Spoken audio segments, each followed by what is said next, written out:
Sabay-sabay natin alamin ang mga kaganapan na nangyayari sa ating bansa.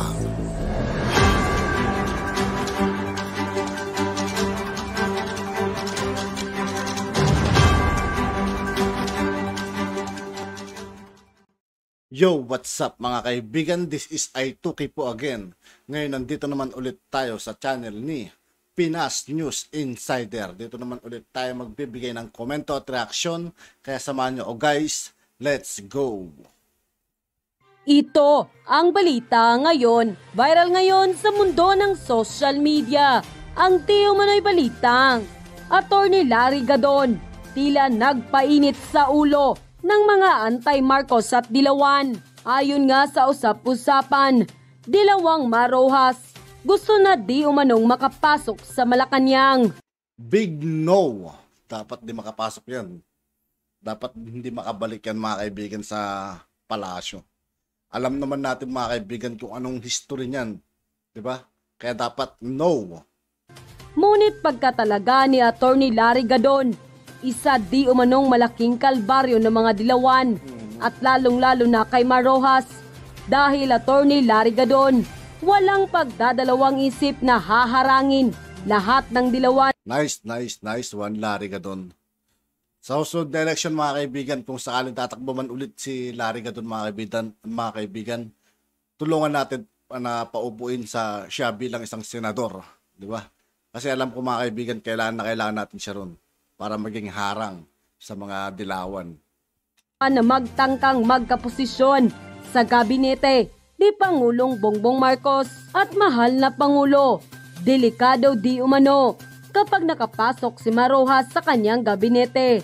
Ito'y ayon sa marami sa ating mga kababayan. Pero bago ang lahat, kung bago ka pa lamang sa aming channel, please huwag kalimutang mag-subscribe at i-click ang notification bell para mas maging updated ka pa lalo sa lahat pa ng bagong video na i-upload namin. At ito na nga mga kababayan, masaya ngang ibinalita ng palasyo kamakailan lamang na hinirang na ni Pangulong Bongbong Marcos si Attorney Lorenzo Larry Gadon bilang Presidential Advisor upang tugunan ang hamon ng kahirapan sa maraming mahihirap nating kababayan. Ang appointment na ito ni Larry Gadon bilang Presidential Advisor for Poverty Alleviation ay magtratrabaho ng pakikipag-ugnay at pakikipagtulungan sa mga ahensya ng gobyerno at non-governmental organization, pati ang mga stakeholders para bumalangkas ng komprehensibong programang lulutas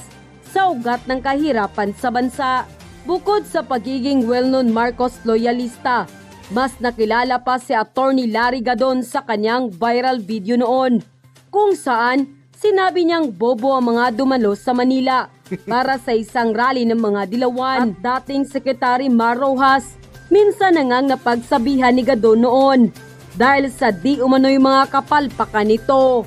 Suportado rin ng maraming pro-government supporters si Attorney Larry Gadon dahil alam nilang ipagtatanggol nito si Pangulong Bongbong Marcos sa lahat ng mga bumabatikos sa kanya, lalo na sa mga kalaban nito sa politika. Naniniwala ang palasyo na bukod sa kanyang expertise bilang legal counsel, malawak ang kaalaman ni Gadon para makatulong sa pagbuo ng mga estratehiya na tutugon sa problema ng kahirapan sa bansa. Samantala, hindi naman mapigilan ng marami sa ating mga kababayan na magbigay ng kanilang hinaing at komento sa mundo ng social media.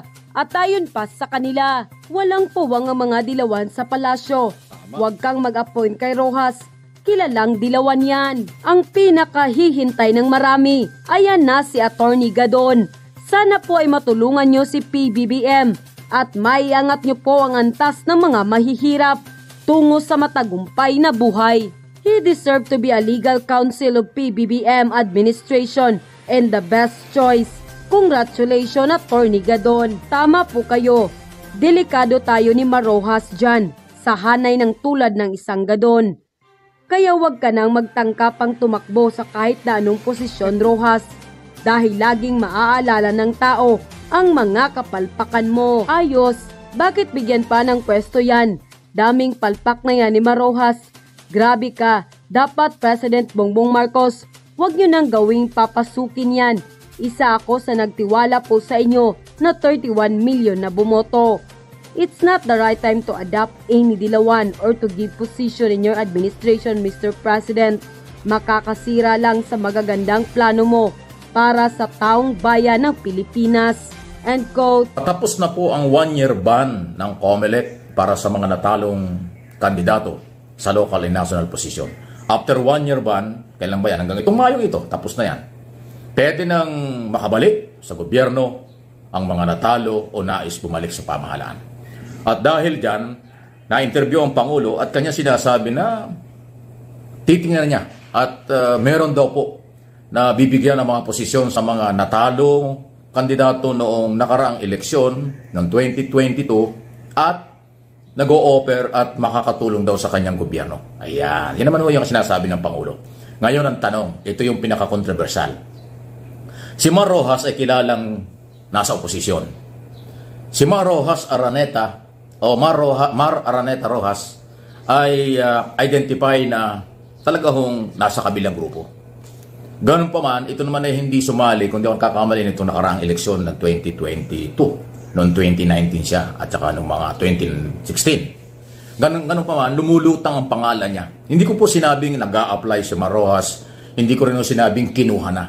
Pero may nakakakita na asama siya sa mga meeting-meeting ng mga kaalyado ni Pangulong Marcos. So, yung bang pangitain yun ang magiging dahilan para sabihin na pwedeng si Mar Rojas ay bumalik at makabalik sa posisyon, sa kung anumang posisyon. Ganito po yan, no? Ang pag-a-appoint sa Office of the President, halimbawa cabinet position, or head ng mga korporasyon ng pamahalaan, President, Chairman, Commissioner, or kung ano man, CEO, Board of Director, lahat yan exclusive sa Office of the President. Walang pwedeng tumutol dyan dahil yan yung karapatan, obligasyon ng Pangulo, magtalaga siya ng kanyang pinagkakatiwalaan sa mga posisyon under ng Executive Department. Okay? Kasi yung elected, may mandate yan mula sa tao, political exercise. Pero yung appointed o in-appoint ng Pangulo, ang basihan dyan, pinagkakatiwalaan. Kung si Mar Rojas ay makakabalik at bibigyan ng posisyon, controversial yan pero wala tayong magagawa. Ngayon pa lang sinasabi ko na, wala tayong magagawa kung yan ang priority ng Pangulo. Kung yan ay gusto ng Pangulo, yun po yun. Kasi alam ko maraming tututol, maraming babatikos. Maraming mag-react dito mga kaibigan kung sakali man makabalik sa palasyo si Mar Rojas. Pero dyan naman si Larry Gadon mga kaibigan. I think maraming haharang dyan. Hindi pwedeng makabalik sa palasyo. Pero kung yung talagang desisyon ng Pangulo, wala tayong magagawa mga kaibigan. Lalo na po yung mga dating kaalyado na ngayon nahiwalay Pero hindi naman siguro hahayaan ni Pangulong Bongbong Marcos yun mga kaibigan. na, puro batikos na, lalong babatikos yan. Pag merong Liberal Party o Piklawan na nakapasok sa Marcos administration. Kaya ako naman, ang sinasabi ko rito, wala naman tayong kinakampihan. Ang sinasabi ko, yung kapangyarihan ng Pangulo ay exclusive sa kanya yan. Kung sino ang kanyang pinagkakatiwalaan, hindi natin pwedeng pigilan yun.